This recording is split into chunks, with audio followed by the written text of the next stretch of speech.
Hello, everyone, and thanks for joining us for today's event, Recommendations for U.S. Policymakers to Compete with China's 5G Ambitions. My name is Dave Schulman, Senior Director of the Atlantic Council's Global China Hub, which devises allied solutions to the global challenges posed by China's rise, leveraging the Atlantic Council's work on China across our 16 programs and centers. Beijing is competing for global 5G leadership by promoting spectrum bands that work with Chinese equipment and allow it to set global spectrum standards. This is part of China's strategic drive to dominate emerging technologies and set digital norms and standards by expanding its telecommunication infrastructure, particularly in the global south, to allow Chinese domestic manufacturers to outcompete American trusted vendors. In response, the United States has made it a priority to sustain U.S. leadership in advanced wireless technologies and services through 2027, as outlined in the National Telecommunications and Information Administration's implementation plan for the National Spectrum Strategy. The report we're launching today is the culmination of a year-long effort led by Global China Hub fellow Nora Long, looking into the United States 5G competition with China.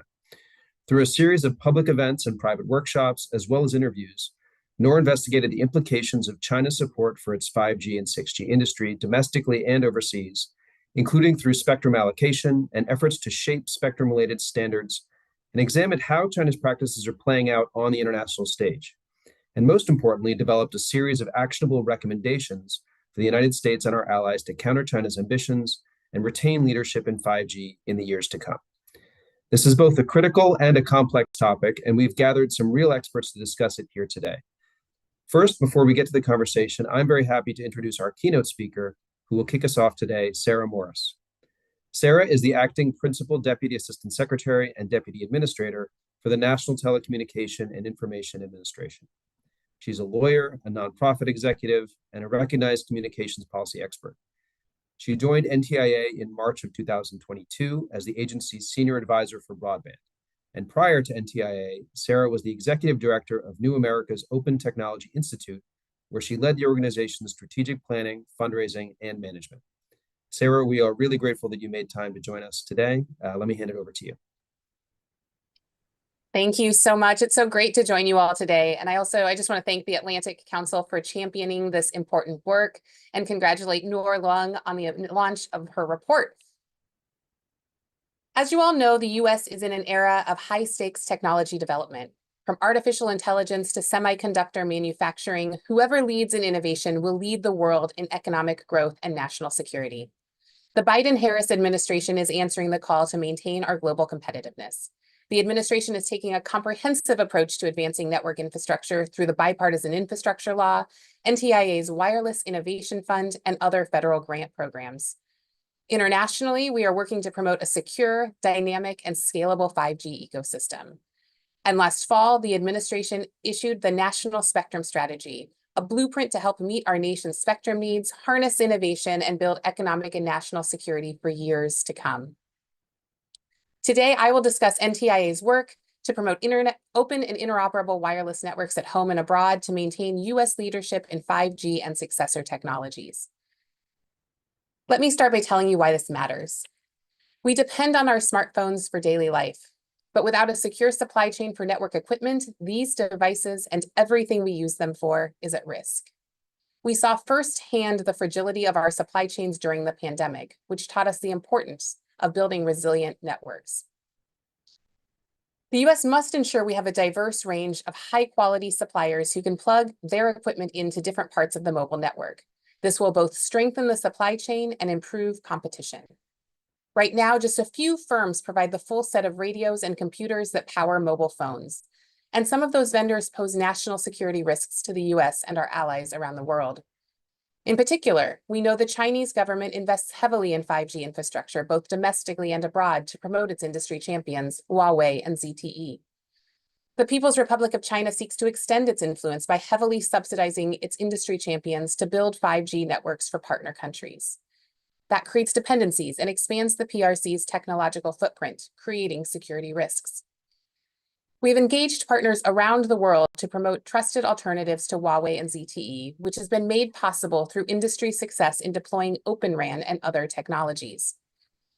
Open RAN promises to enhance the resilience, security, and innovative potential of our network supply chains. This is central to modern economic and national security for the United States, our allies, and partners alike. Open RAN is neither a theoretical nor an experimental development, but an industry-led and market-ready approach to telecom networks. In fact, there are already operational networks in Japan, Germany, and the United States, with more to come in locations around the globe. But for Open RAN to achieve global scale and deliver fully on its expected benefits, it will take a cross-border ecosystem of network operators, vendors, and like-minded governments all working in close partnership. That's why I'm pleased NTIA will host the inaugural International Open RAN Symposium later this month in Colorado. The symposium will bring together a diverse set of international stakeholders to foster discussion and collaboration in Open RAN testing. It will truly be an international symposium with governmental participation from 16 countries and counting, and even more represented on the industry side. This symposium is just the next step in our ongoing work to put Open RAN at the heart of our global 5G outreach. Last year, we joined counterparts from the United Kingdom, Japan, Canada, and Australia in launching the new Global Coalition on Telecommunications, or GCOT. GCOT brings together U.S. allies and partners on issues like telecom diversification. Its like-mindedness allows us to target more concrete outcomes and be more ambitious in helping industry overcome barriers. Finally, in April, the government of Costa Rica became the 10th global partner to endorse the Prague Proposals on Telecommunications Supplier Diversity during a visit there by senior U.S. officials. The proposals are the first shared international principles on our telecom diversification priorities. In laying out a common vision for collaboration, they represent another tangible step in forging more concrete partnerships among like-minded governments. This international work complements our push to support open and interoperable wireless networks here through our $1.5 billion Wireless Innovation Fund. This fund fosters supplier diversity and competition across the telecommunication ecosystem. NTIA already has awarded more than $140 million to 17 projects in our first round of funding. And then in May, we opened up our second round of funding, unlocking over $400 million to drive open radio unit commercialization and innovation. Radio units sit at the top of cell phone towers to receive and transmit signals. These critical components make up the largest and most expensive part of the carrier's network. They also provide a key opportunity for carriers to make the switch to Open RAN as they consider network upgrades, available spectrum, and market expansion. Open radio units have the potential to drive cost savings, energy efficiencies, and new innovations that can then be passed on to consumers. We received overwhelming interest in this first round of funding, including 227 applications seeking nearly $3 billion. We are reviewing applications now and look forward to making awards on a rolling basis later this year. In closing, while Open RAN can and should be driven by global industry, policymakers also have a critical role to play and a responsibility in helping to support its success. Government must work to tackle ecosystem-level barriers, convene the right stakeholders on the right issues at the right moments, and foster real public-private dialogue so that our individual efforts add up to more than the sum of their parts. By working together, we will be that much closer to reaching our global goal of secure, resilient, and trustworthy networks. Thank you. Thank you, Sarah. That was really a perfect way to set the stage for our conversation today. So now I'd like to introduce the author of the report that we're launching today, Nor Long, and our moderator, Paul Moser, who will discuss the report before we bring in our panel.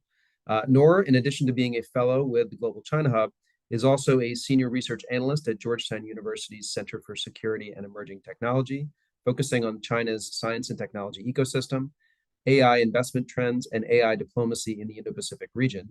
And previously, Nora worked at the Center for American Progress, where she researched China's industrial policy and 5G. And Paul Moser, our moderator, is a Pulitzer Prize-winning journalist who covers geopolitics and technology for the New York Times. Paul reported on Chinese technology for over a decade, from the country's early internet boom to the rise of its surveillance state, until he was expelled with a group of journalists in 2020. More recently, he's covered the Middle East's rising AI ambitions, the drone war in Ukraine, and U.S. government efforts to cut China and Russia off from critical technologies. And he's currently based in Taipei. Paul, let me turn it over to you. Yeah, thank you. So, Nora, first off, just congratulations on a fantastic report. I think to start off, let's just kind of go basic here. What is your sort of understanding of what the kind of competitive landscape is at the moment, if you can kind of give us a broad understanding of how to think about the advantages that China has and the advantage that the United States has when it comes to 5G. Yes, absolutely. And thank you so much for being here as well, moderating this discussion. And thanks to our keynote speaker for wonderful insights to set the stage for the discussion. So this report, has really has encompasses a lot of components, and we're really excited to share with the rest of the world as well today. And to answer your question, Paul. With over a bit, nearly a year of investigation into this into this topic, there is a lot of components to really discuss today when it comes to competition of 5G between United States and China, and we'll probably bring in other key allies and partners of the U.S. as well into the discussion. And to really quickly note, on the topic of technology competition, writ large, I think when we talk about competition in general, it implies keeping score, right? To really track or evaluate who wins and who loses. But I think it's also really difficult to do so and evaluate such thing at a really high level because of, when we're talking about technology, we're talking about really complex and long-term monitoring of technological progression. And so I do want to keep that in mind as we talk about like what it means to be really winning in 5G competition with China. That being said, when we look at the status quo of 5G development and deployment by the United States and China, it looks like this, right? It looks like the U.S. has really led 3G and 4G in the previous years, and is now facing challenges in maintaining leadership in 5G. And these challenges include, one, spectrum management, and in particular, allowing the Federal Communications Commission to allocate mid-bands for commercial 5G development. And two, it's also the lack of, U.S. firm participation in the 5G equipment network and infrastructure market. I think that our keynote speaker also raised. And that ecosystem is also increasingly dominated by Chinese firms, which is also quite concerning for trusted vendors that we do want to, increase diversity in that space. And for China, it has been playing catch up, right? And now the country has really emerged as a key player in the global 5G ecosystem. And the PRC has also made such achievement, and of course there are challenges along with that as well. And we can get into that. But really, the PRC has made that achievement by one, streamlining its own spectrum management policy, by operationalizing the top-down spectrum, allocation policy that includes both the industry and military actors in the whole process. And two, by launching diplomatic efforts, right, to gain shares in the global network market by subsidizing its telecom national champions and offering export financing loans to countries in the global South community that are at the early stages of 5G development. And our keynote speakers also raised that point as well. I think the last point I'll say is that the PRC has been engaging bilaterally with the ITU countries to really influence the spectrum harmonization goals. And so when we think about all of these components, it's really important for the Atlantic Council as well to put together strategies to help the United States reinvigorate its own leadership in 5G and also help bring our allies and partners on board.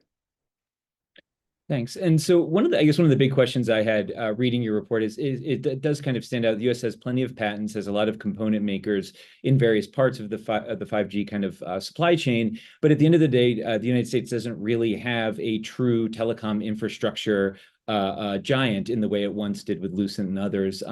Is it realistic to think that the U.S. can have the level of influence it's had in the past without that kind of central kind of company? And if so, how can it sort of play that role, and what are the ways to do that? Yes, absolutely. So I think it's a key advantage for the United States to be working with close close allies and partners, countries with that share fundamental values and objectives with United States on this topic. So those include all the countries in Europe, other vendors that are trying to enter the market, and we can get into like the different the details and how the United States can really promote that kind of diverse, secure, and trustworthy ecosystem of 5G in a bit later. But to put it very simply, I think there are certainly advantages that the U.S. can really leverage for the next coming decades to maintain its leadership in 5G without even having to emulate the Chinese playbook. Got it. And just at the top of this, we're going to open it up for a broader conversation in a minute, but I was just hoping you could give us a very brief, very not for wonks description of the various spectrum bands and what the kind of unique challenges that 5G poses when we're thinking about spectrum. I don't want to kind of get into the gigahertz that much. I think just like sort of mid, low, and high band and sort of what each does and why 5G presents a problem and where the kind of fight is at the moment that the United States needs to deal with in terms of China when it comes to standards on that front. Yes, that is a really important topic to really set the stage and lay the groundwork for the conversation today.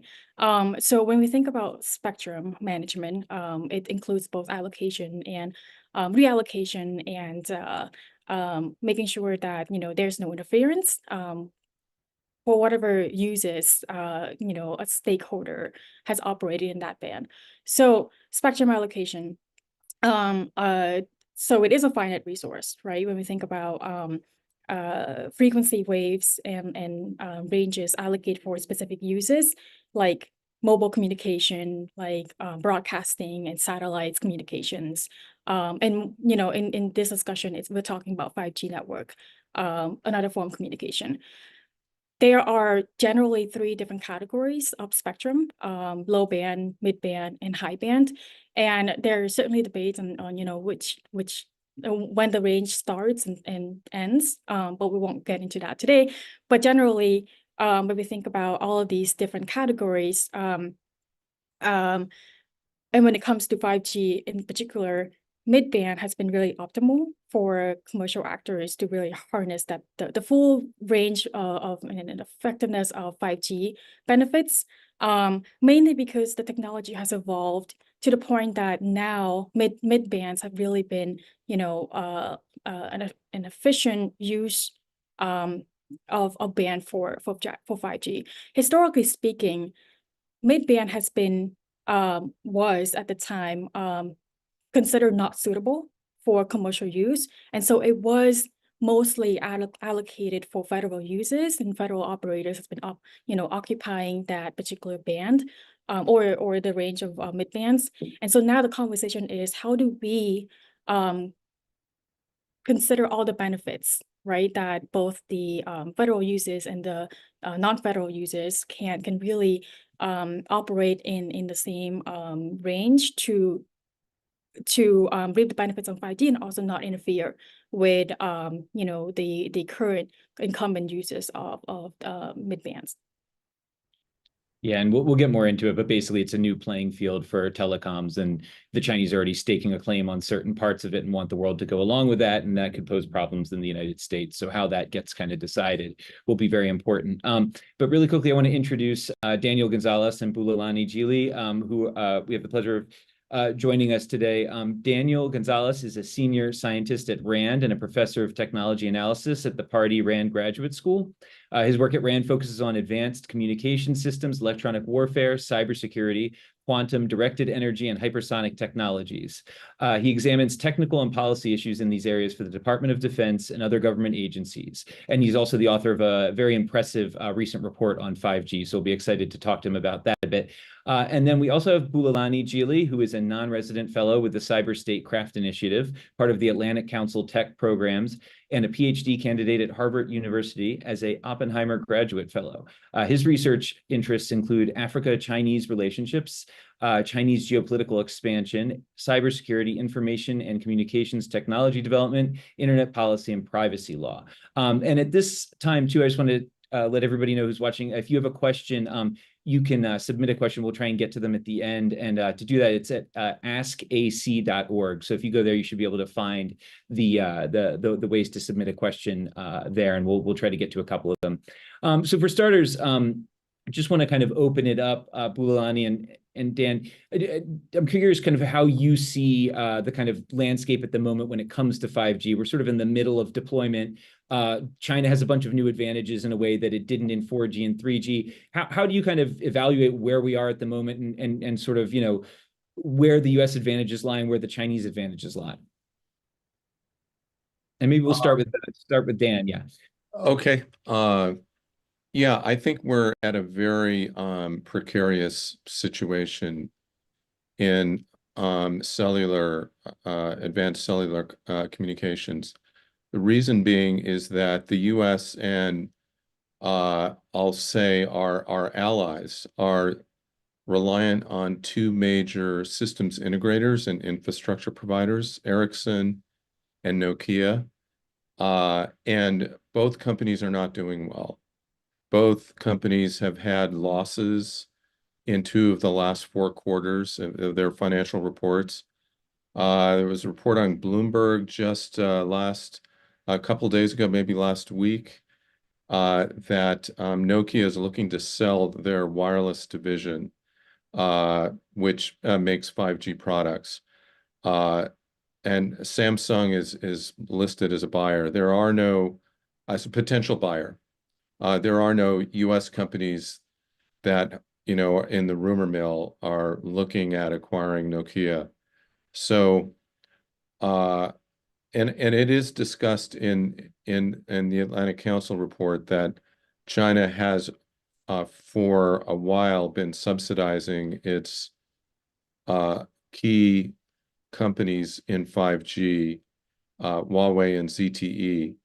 But the extent of those subsidies are probably they're very substantial. It's no longer a free market, so to speak, in 5G. So those subsidies provide a significant advantage to China in potentially dominating 5G and 6G.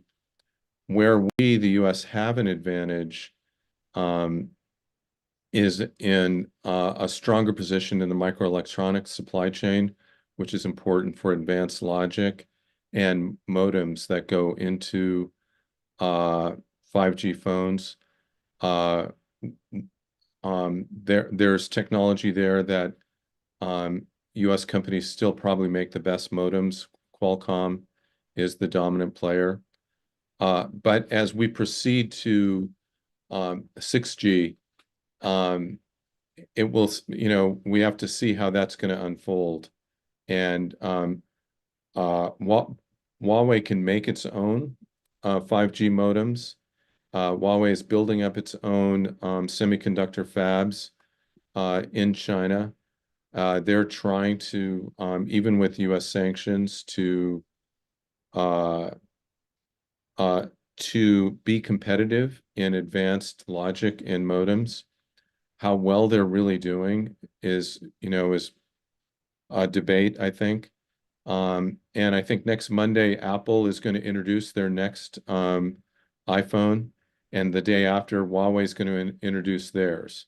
So they're trying to compete across the entire 5G ecosystem, and with all of the subsidies again into their semiconductor industry as well as their 5G infrastructure providers, those are big advantages. And so the US, you know, and we heard NTIA is supporting R&D in ORAN and ORAN initiatives. But if we look at the scale of US government R&D in telecommunications, it's likely an order of magnitude less than what China is doing. So these are big asymmetries that are very worrisome to me. Thanks. And Bulelani, maybe you can hop in here and just talk a little bit about what the implication of that has been overseas. I mean, the rise of Huawei in much of the world has been very, very quick and not really been majorly impacted, I would say, or not hugely impacted by some of the sort of pushback we've seen recently. So I guess maybe catch us up with, where we are now. There's been a lot of US efforts to convince countries not to use Huawei, and yet Huawei's prices, which are often under market, just are sort of become so tempting that it's hard not to. Sure. Firstly, thank you so much for having me today, and thank you for the panel for hosting such an important conversation. As it kind of relates to, I'd say, Huawei in particular, what is striking, and this is in part because of a lot of my work, is that I've mostly been focusing on China's growing digital footprint across the global south, in particular kind of focusing on Africa, in part because one of its significant emergence, and two, its kind of general implications both for cybersecurity and national security for those respective countries. And one thing that you kind of see at the initial kind of say emergence of Huawei is the general financial reachability of its products relative to say US and European counterparts.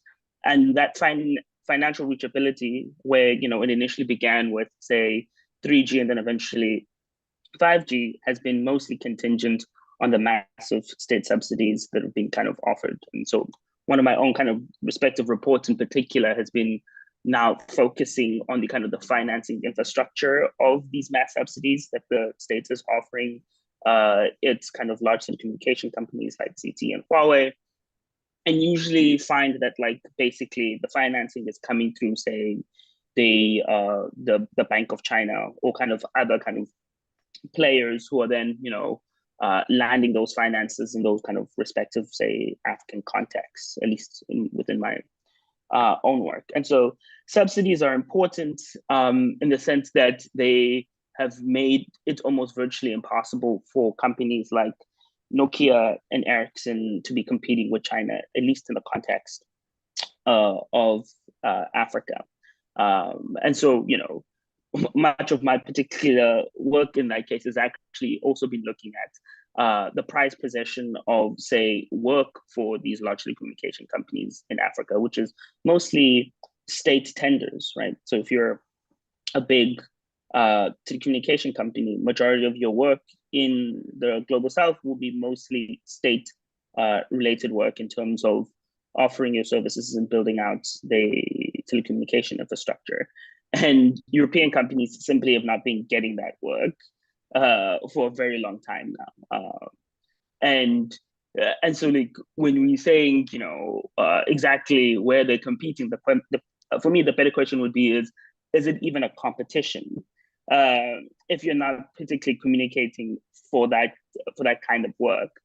And so where you see the United States and its allies more, so it's precisely in say the semiconductor and modem business, where there is more visibility in terms of their general presence in the supply chain. But again, in part because of, I'd argue, the streamlining of the spectrum policy, but the overall, I'd say, tech policy of China is precisely to basically try and outcompete the United States in those respective spaces, in part to push them out as competition in the context of the global south. And so at one level, it's been about leveraging state subsidies. And then at the other part of the level, it is also then about them promoting some of their own kind of normative commitments about how countries should go about governing, say, some of these systems, which obviously raises several kind of questions around data governance and privacy and so forth. But I'll kind of end my initial comments there. Great, thank you. And obviously, one of the points that's so important about that dominance is that allows Huawei and China more broadly to set standards and create momentum that can kind of further reward, create economies of scale going forward. Nora, I want to come back to you on, we had an audience question come in that I think was one I was keen to ask, which is rip and replace. And so, I'm curious, first off, kind of in the United States, it seems like rip and replace has actually stalled quite a bit.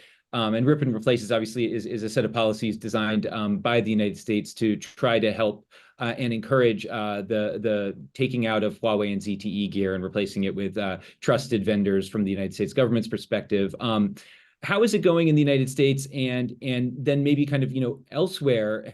Has the United States succeeded in convincing countries to kind of go along with this? People will kind of nod and say yes, but then are they actually following through overseas as well? That's a really important question. And I think everyone that follows the Rip and Replace program has also been trying to track that as well. And I would say that we do have a long way to go.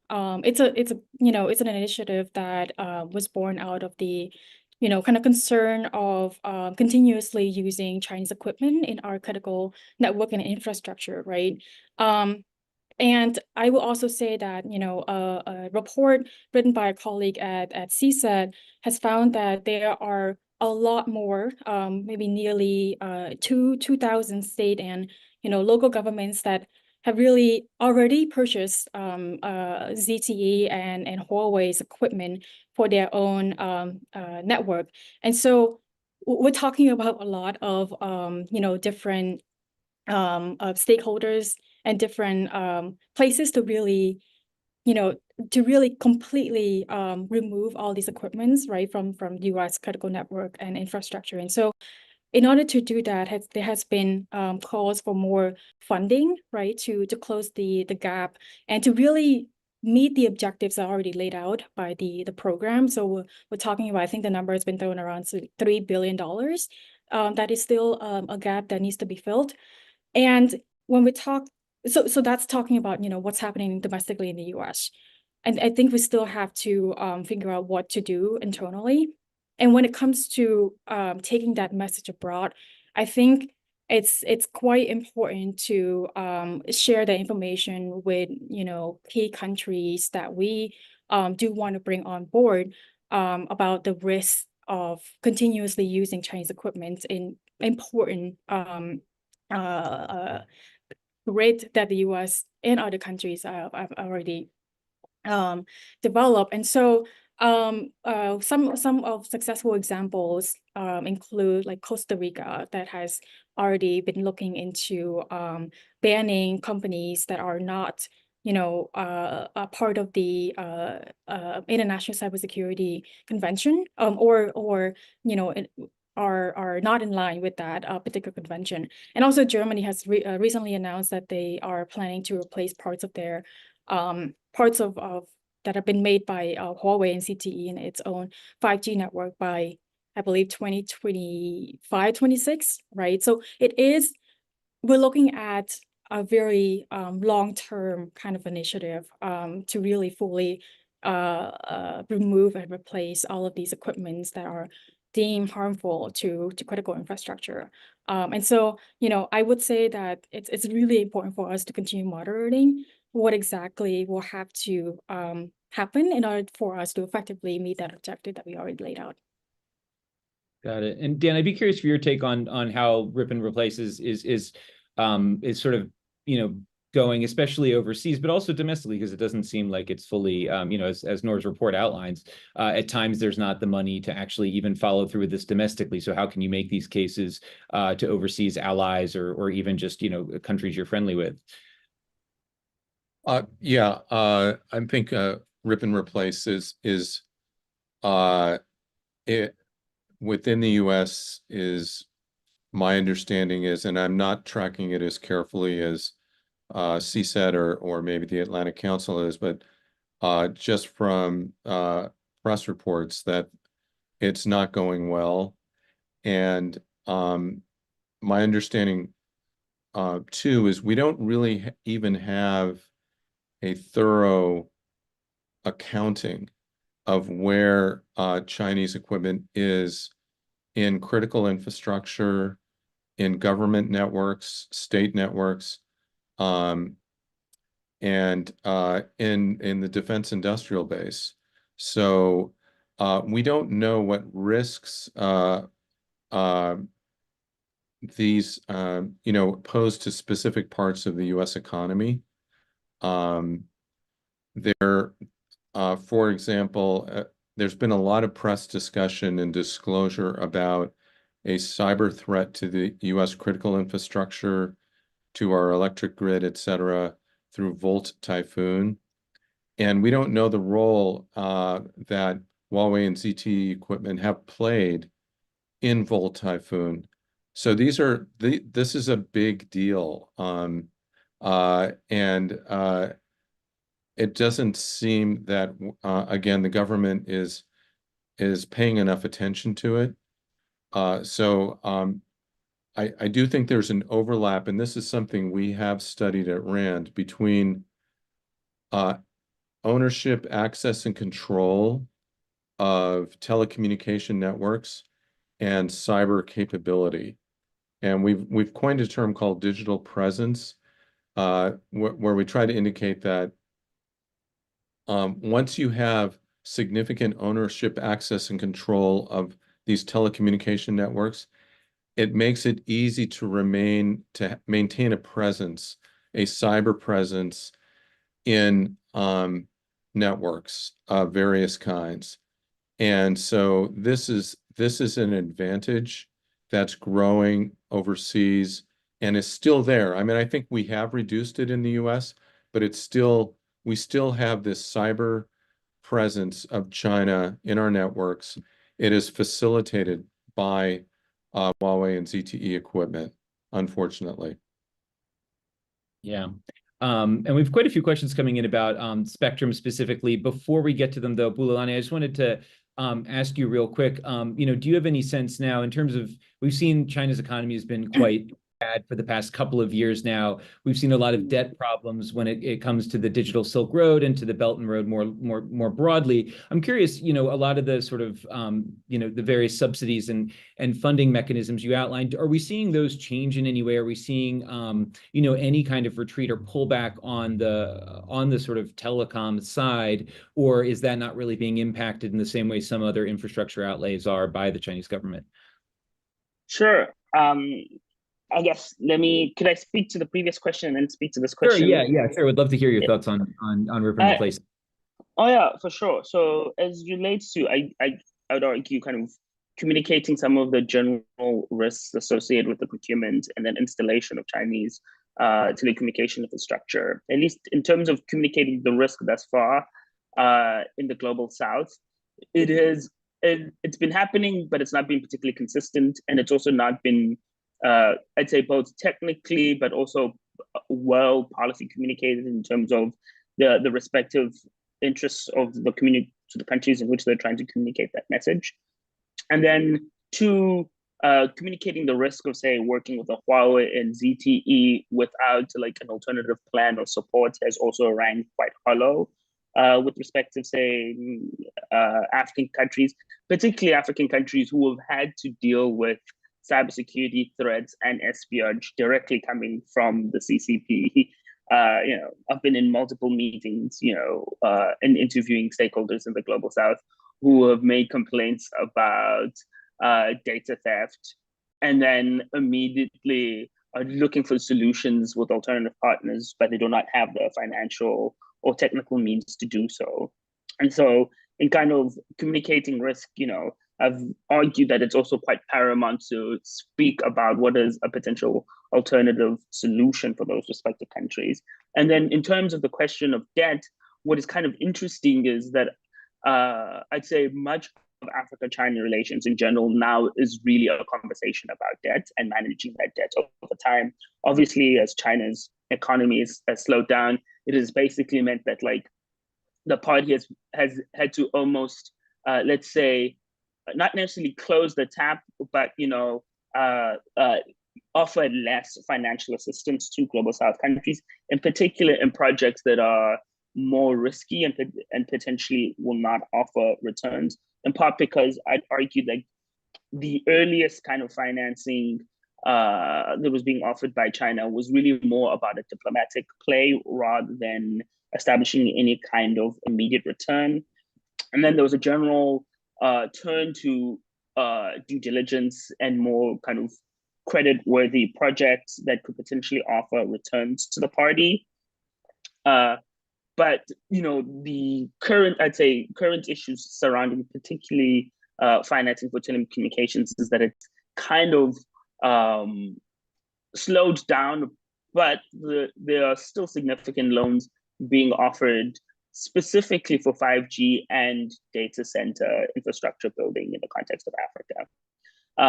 And the 5G and the data centers are partly important because they kind of formulate a kind of a coherent policy about basically placing African countries really in the kind of the sphere of kind of what I've been calling the Chinese cyber network.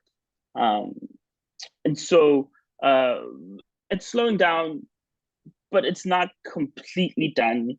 And on a final point about that, what at least I've been trying to stress most recently in some of my work is that basically,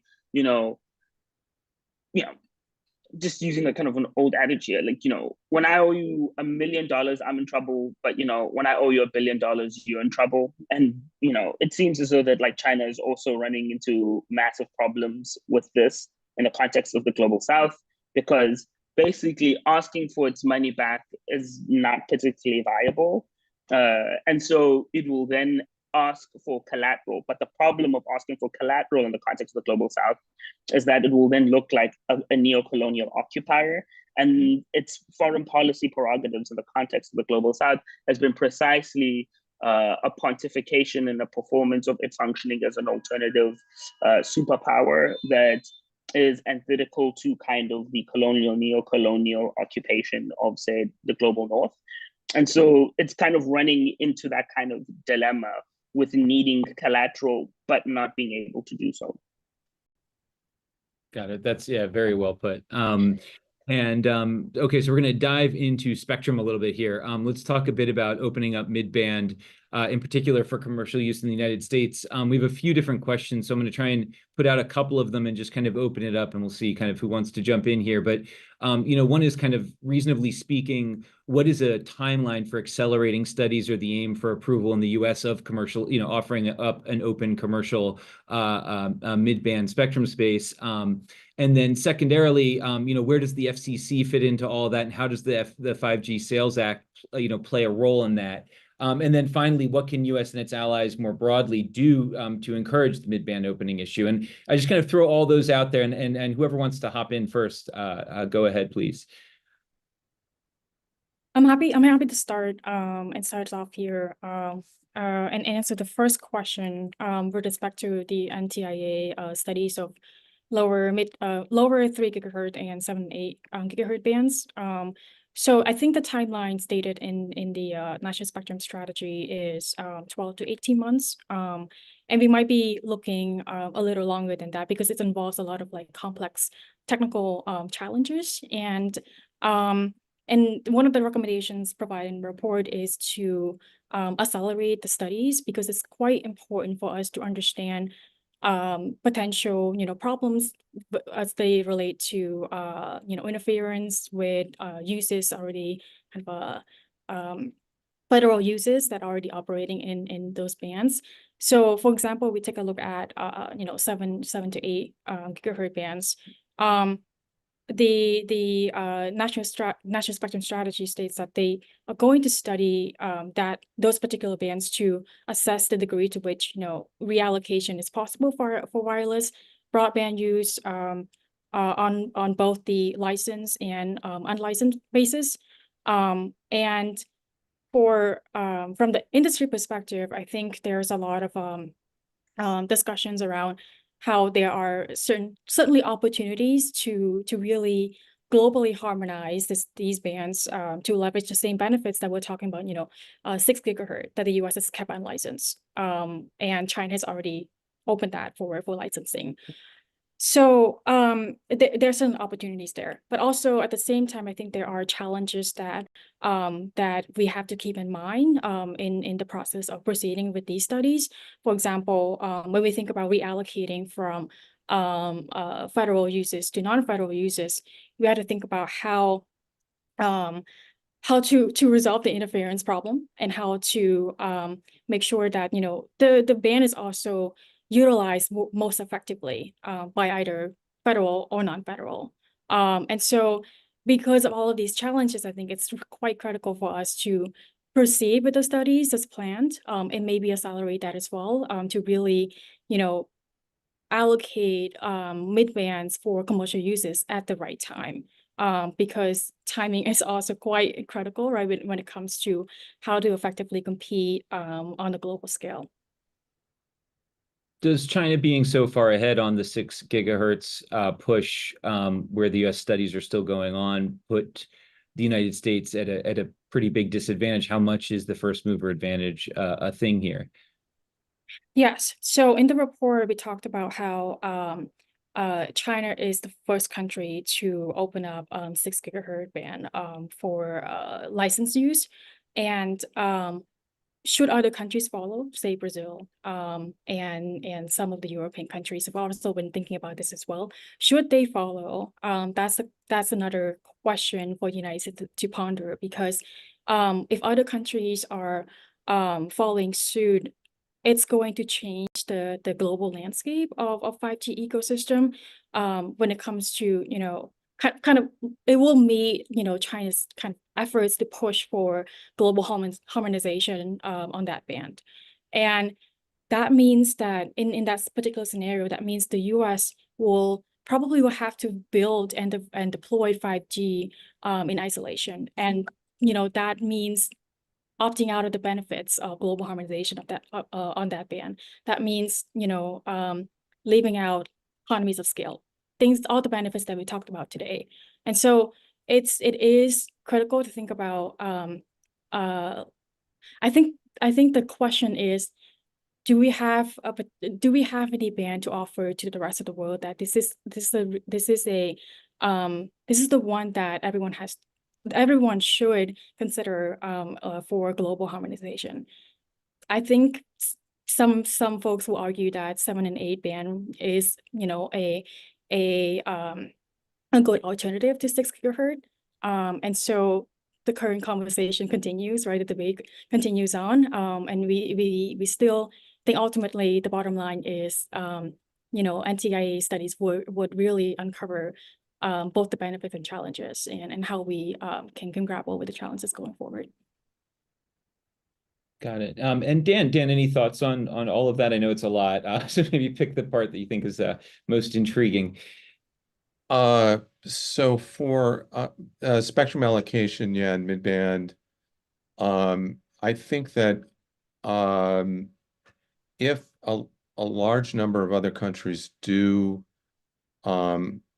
adopt a similar spectrum plan as China, that does become a concern, because the US companies, like I mentioned earlier, that make modems, the microchips, and the RF equipment that go into cell phones in particular, that affects the design of their products, and they'll have to that may require substantial changes. I don't know, but it could require substantial changes in the modems, which might give China an advantage.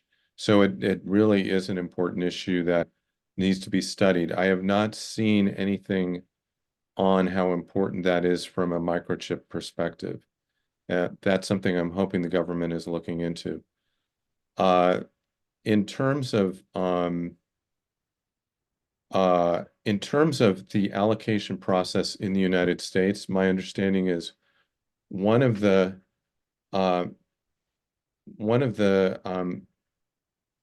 points of debate in industry. Not all U.S. industry is in favor of allocating more midband to 5G, and that's because it's used by Wi-Fi, and U.S. companies in the computer industry have a big role in the Wi-Fi supply chain, or Wi-Fi products, and Wi-Fi related intellectual property. So there's a different point of view between the Wi-Fi, I'll call it sector, and the 5G sector in the U.S. And as we already know, the 5G sector is kind of in the U.S. is kind of fragmented because we don't have a major company championing Wi-Fi in the U.S. So that makes things even more complicated. And to achieve that balance in terms of Wi-Fi spectrum needs and 5G spectrum needs. And I frankly don't know what the solution is there. It's it's something that hopefully the government, the U.S. government, can look at independently to adjudicate those differences. Got it. And another important aspect to all this is the standard setting bodies, 3GPP and others. Yeah. And so I'm curious, just wanted to throw this out very quickly, but how does the U.S. push back against what has been more than a decade-long campaign by China to very strategically hire people with influence within those bodies and to make those decisions? ITU is obviously another one. And I'll open that up for anybody who has thoughts on that, but it feels like another side to this, which is quite important. Yeah, I'll just jump in first on that because that's something we've looked at a little bit. China subsidizes, we believe, their how many people they send to 3GPP meetings, and how many that is how many Huawei people go, how many ZTE people go, and other people go, and they actually there's evidence that they come up with a unified Chinese national position on standard setting issues, whereas U.S. industry, they're all over the map. They're at one point Intel was playing a major role in some of the spectrum issues, I believe, and the waveforms. Qualcomm, of course, has always been there. But there's no unified U.S. perspective, and I think the U.S. government has, they've worried about this and debated how can they help coordinate and have a better position in the standard setting process, both at ITU and 3GPP, yeah, it's a very important issue. Yeah, I recall, I think Lenovo getting slapped down at one point because they voted outside the Huawei block a few years back. That's right. Yeah. It's an issue.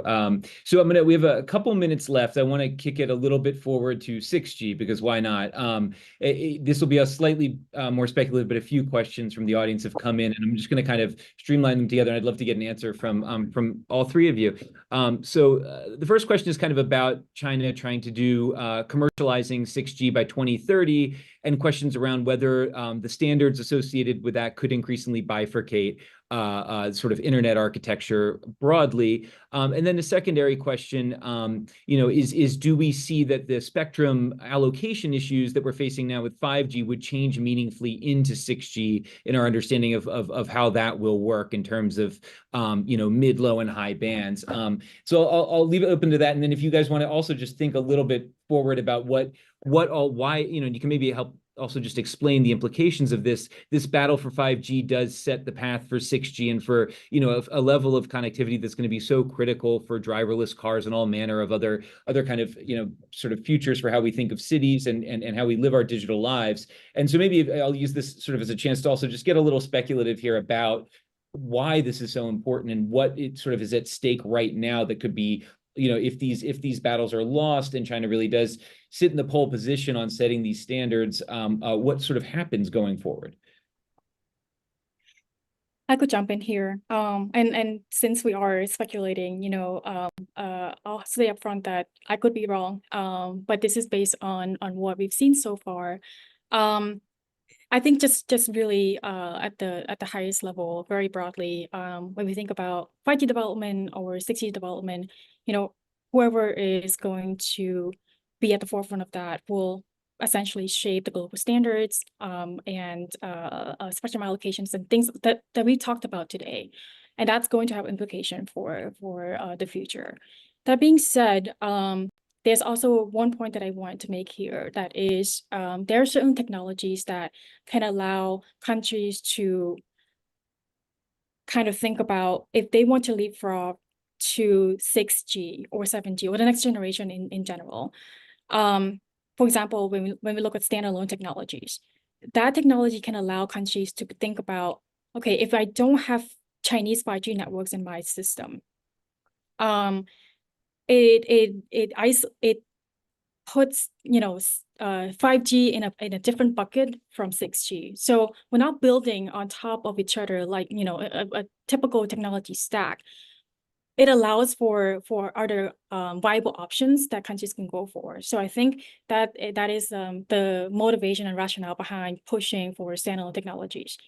And to answer the question about other implications using or building and developing other emerging technologies like say smart cities, surveillance technologies and AI and biotech technologies, it's really important for countries that are thinking about those technologies to also think about how to connect, to improve connectivity in general, because for industries like say remote or autonomous surgery, right? You do need like stable connectivity in order to enable that kind of particular application of artificial intelligence. So I think all of these technologies, not to say they're not being developed in isolation, they always operate at the intersection of one another. So it's quite important to think about how next generation wireless technologies can enable other technologies and vice versa as well. Thanks. And Dan or Bulelani, do you guys, either of you want to hop in here?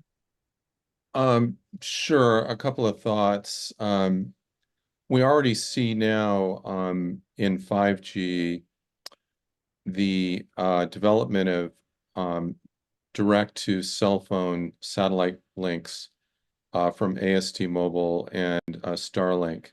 And there's a competition developing there. The US is in the lead in this technology.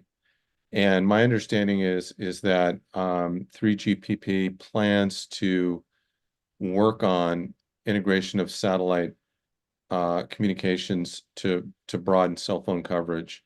So that's going to be a very important area, an area where technology leadership right now is in the US, but China will undoubtedly try to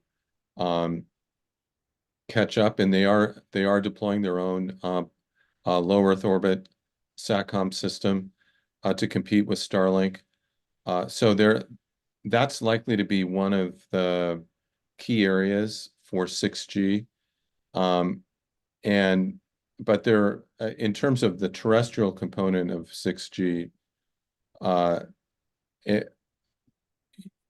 would imagine that China is going to try to propose advanced waveforms, coding schemes that will challenge Qualcomm and the U.S. role in the supply chain. And if they do that successfully, that really weakens the U.S. grip and role in cellular technology. So very high stakes, I think. And what should the government R&D strategy? I know that the report that was just introduced today talks about the need for more R&D by the U.S. government, and I totally agree with that. And the question is, what specific areas should the government do to develop 6G technology, and how should that R&D program relate to industry? Big challenges there. Thanks. And Bulelani, do you have any final thoughts on 6G? Oh, I think you're still on mute. Yes. So one thing that I particularly focus on in my own kind of research capacity is really cities for the future, specifically smart cities, focusing mostly on the kind of installation of facial recognition technologies. But when you kind of look into specifically, say, the party's strategy for both offering, say, smart cities as a commodity to the global south, is that majority of those general offerings are, wrapped in a very large package. And that package, is taped with basically connectivity capabilities. And so that includes, 5G now, but in the future, it will be 6G. And so many of the kind of the general offerings of the emerging technologies at some level will have to engage and interact with kind of 5G or 6G.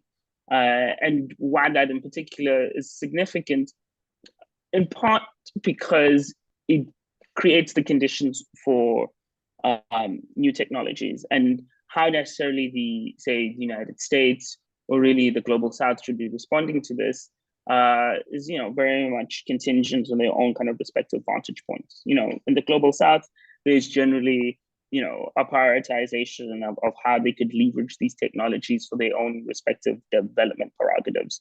And so it's not surprising that, like, for example, when China is trying to offer a 5G product, say in Africa, it's usually done under the ambit of FOCAC, which is kind of the principal multilateral institution. And within that, it's presented under development and smart city technology. And so, connectivity is really another word for development and opportunity in the context of the global south. Here, the language of connectivity is really kind of conditioned about the language of kind of potential leadership and what it necessarily means for kind of future industries.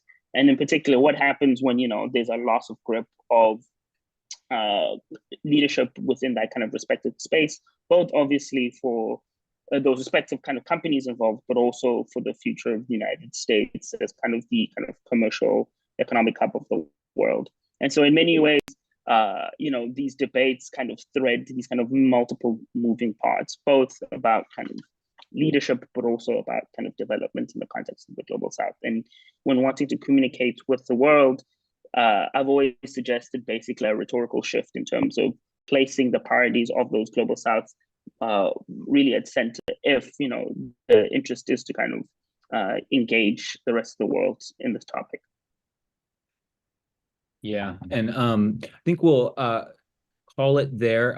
It's a fascinating discussion and something that I think is in need of a lot more attention. The sort of minutia of this sometimes is easy to get lost in the technical details, but it's just incredibly important for mapping the future of technological development. And I think Chinese industrial policy shows pretty clearly that while market forces can create incredible innovation, a good state plan, and years of dedication and coordinated action on things like standard setting and are targeting certain industries that are underinvested, can do a great amount of help in cornering power globally. And I think that's kind of what we're seeing sort of in the later stages play out in terms of 5G. So it's a really important topic. And I implore everybody to read Noor's report, which is wonderful and a really great in-depth but clear analysis of all of this. And will sort of set you up in terms of understanding where we are. And once again, I want to thank our panelists, Dan and Bulalani, and Noor, thank you again. Congratulations on the tremendous report. And thank you everybody for joining us.